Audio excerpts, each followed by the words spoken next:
2026 FIFA বিশ্বকাপে নিজেদের প্রথম ম্যাচে নবাগত উজবেকিস্তানকে 3-1 ব্যবধানে পরাজিত করে জয়ে ফিরেছে কলম্বিয়া।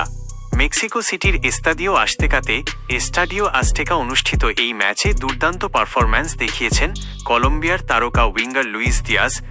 ম্যাচের মূল হাইলাইটস: আক্রমণাত্মক শুরু। প্রথমার্ধের 40তম মিনিটে লুইস দিয়াসের চমৎকার পাস থেকে বল পেয়ে কলম্বিয়াকে 1-0 ব্যবধানে এগিয়ে দেন ডিফেন্ডার দানিয়েল মুনিয়স। উজবেকিস্তানের ঐতিহাসিক মুহূর্ত। বিশ্বকাপের ইতিহাসে প্রথমবারের মতো খেলতে আসা মধ্য এশিয়ার দেশ উজবেকিস্তান ম্যাচের 60তম মিনিটে সমতায় ফেরে। এলদো সোছো রোদবের ভলি। কলম্বিয়ার গোলরক্ষক কামিলো ভার্গাস ঠিকমতো নিয়ন্ত্রণে নিতে না পারলে ফিরতি বলে হেড করে দেশের হয়ে ঐতিহাসিক প্রথম বিশ্বকাপ গোলটি করেন আব্বসবেক ফেজুল্লায়েভ। কলম্বিয়ার আধিপত্য, সমতায় ফেরার আনন্দ বেশিদক স্থায়ী হয়নি উজবেকিস্তানের।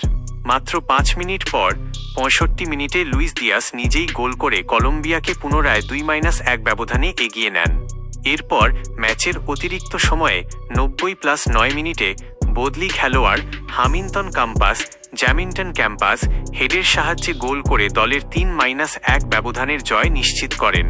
গ্রুপ কে এর বর্তমান অবস্থা: গ্রুপের অন্য ম্যাচে পর্তুগাল ও গণতান্ত্রিক কঙ্গো প্রজাতন্ত্র DR কঙ্গো 1-1 গোলে ড্র করায় প্রথম ম্যাচ শেষে 3 পয়েন্ট এবং +2 গোল ব্যবধান নিয়ে গ্রুপ কে এর পয়েন্ট টেবিলের শীর্ষে অবস্থান করছে কলম্বিয়া।